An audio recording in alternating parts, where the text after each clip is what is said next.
coronary artery disease is treated mostly with diagnostic catheterization and then cardiac interventional procedures like angioplasty and coronary stents.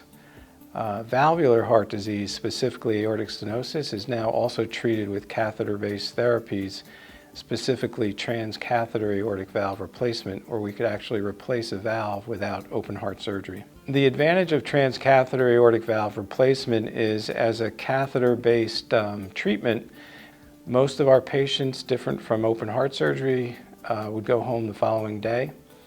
So the length of stay in the hospital is much more favorable.